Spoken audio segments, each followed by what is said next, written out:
just some 18 tackles, a defensive tackle.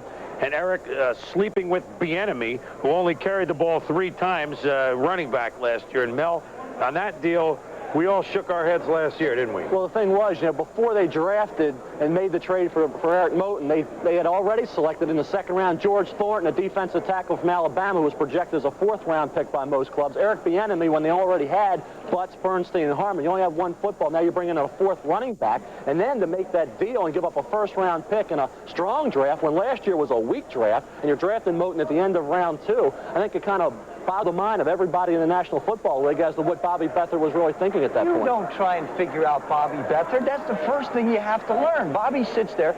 Bobby sends people out into the most remote places. He has for years been considered sort of the guru of draft day with the selections he's made. I mean, San Diego, in my opinion, is probably going to go defense. It looks like it's going to be Mims. Now, where does that come from? Who knows? But Bobby likes him. He thinks it'll help his football team. Bill Arnsparger might like him on defense. Who's the defensive coordinator. Here's the pick.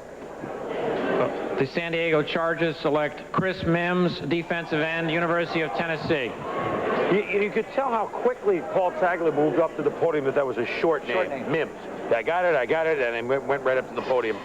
Chris Mims is an interesting story, Mel.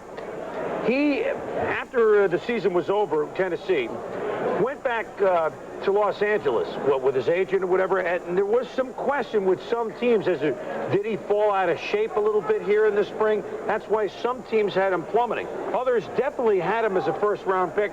Obviously, San Diego saw the raw talent and wasn't scared off by the change. I like the pick. You can never have enough good pass rushers, and San Diego needs to be generating some more pressure, and Chris Mims is the ultimate outside sack artist. He's 260, 265. People didn't think 3-4 teams did not feel he was a 2-gap, 3-4 defensive end. But for the Chargers, it fit in well. I know Bobby Ross was very high on him, and you see a guy here just made plays. We talked about the guy opposite him, Chuck Smith. These guys are football players. There he is, number 93, bull rushing his way in, deflecting the ball away from Tommy Maddox. You can see him here stringing out the option, pursuing the play, recovering the fumble. Chris Mims, very active, very intense player who may be 260, but he plays bigger and he's productive. And you can't underestimate that at this point in the draft, a guy with his outside ability to get after the quarterback. The Chargers can throw him in with a guy like Grossman and the players they brought in last year, most notably George Thornton from Alabama, and really start to upgrade again a front 7 that at one time, Joe, was a strength when they had Lee Williams. Well, we got 2 Tennessee players now gone in the 1st round, 2 from Stanford, 2 from Texas A&M. Next up is Dallas.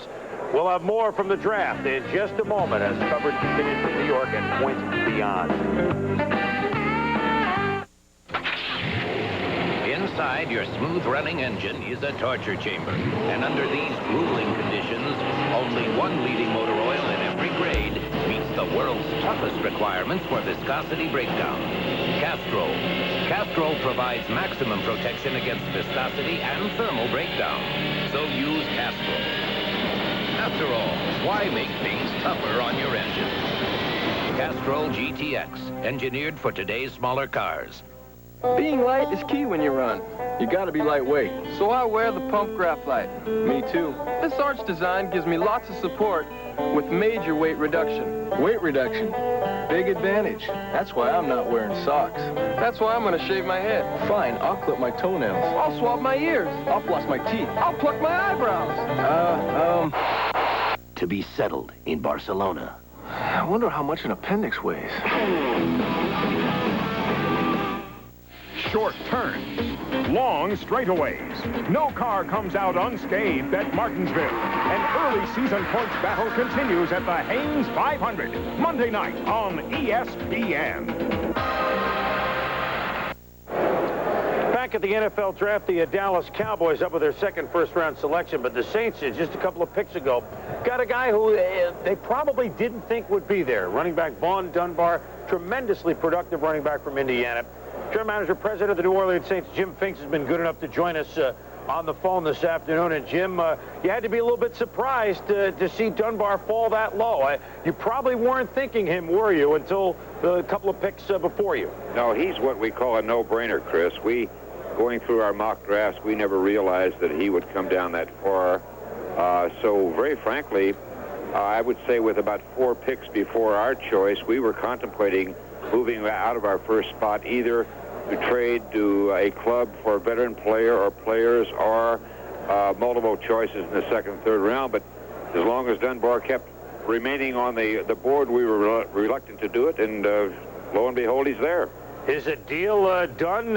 Was that part of the full 15 minutes that you took? No, it had nothing to do with making any kind of a deal with Dunbar or his agent. We haven't even talked to them, but it's just the fact that there were some options that we were considering by 3 different clubs, but we decided to stay with Dunbar because he's not only a fine football player, but he fits a need. Jim, obviously, running back, you can never have enough of him, and that's the Jim Morris system, but am I to read between the lines here that Dalton Hilliard, who showed those signs in December, but you're still really not sure about him, Hayward? I mean, you're really up in the air at that running back spot, too, aren't you? We are. Even though we have added Alan Pinkett through a trade with Houston a couple of months ago, we were concerned about our running back because Dalton has been injured. He was injured the 1990 season, has not come back yet. And we think a quality player like Dunbar is going to be given a real opportunity to show what he can do behind a very fine offensive line. Well, I'll tell you what, you got not only got a quality player, you got a quality individual, and congratulations on a selection falling right to you, and everybody thinks you did the right thing. Good luck, Chris, Jim. we just hope that maybe we had the same kind of good fortune that the Bears had about 7 years ago when Neil Anderson fell in their lap, and then about 3 years ago when the kid from Oklahoma State fell in Buffalo's lap. Well, yeah, those 2 guys have panned out in those places, Neil Anderson and Thurman Thomas. Good luck. And we make a promise to you, Jim, next year we're going to have your picture inside that helmet. Thanks for joining us. Okay, Chris, my pleasure. Bye. All right, Jim Finks, gentlemen, as always, Dallas is next up, and here's War Room Camp. Spy. A mistake was made. Okay, we forgot. We overlooked it. Say you need something sent overnight. There are a few companies you can call. But say you need it Saturday morning, guaranteed. There are 2. But only one is so efficient. Bobby, just give me a couple of minutes. They get it there on time for far less, which is why to some, there is only one. UPS. 2 minutes, Gary. Yeah. 12. Who's 12? Great. 40. Let's go get them up.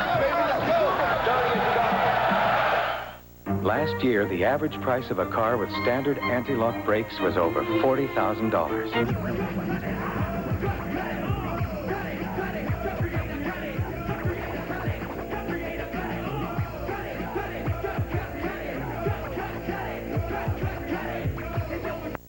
Brakes.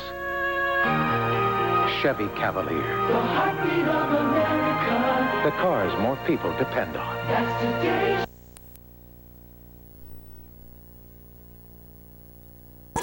Garden salad and a delicious new grilled chicken salad with a breadstick.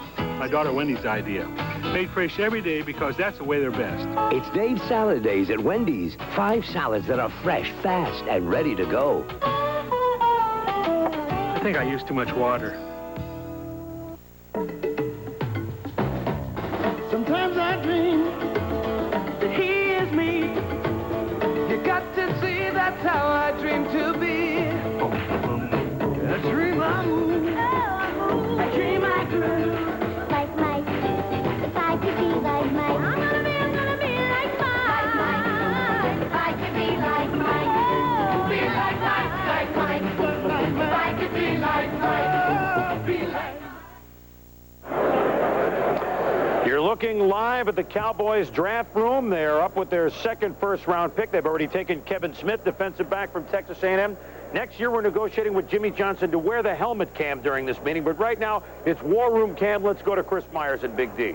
All right, thanks, Chris. And Kevin Smith signed, sealed, and delivered. That's part of that signability, that slotting that Jerry Jones spoke about. The Cowboys are going to go after one of 2 players here. We believe it'll be Darrell Williams, the junior safety, the free safety out of the University of Miami, someone who Jimmy Johnson recruited in his early years when he was back at the University of Miami. There are reports that Russell Maryland, former Hurricane, of course, with the Cowboys, went down this past year as kind of a recruiter for the Cowboys and encouraged Darrell Williams to come out of school early so that the Cowboys could choose him and pay him very well, and he could fit into what Jimmy and Jerry are doing here. Now, the other choice that the Cowboys are looking at is Robert Jones, the linebacker from East Carolina. The Cowboys recently hired as a defensive assistant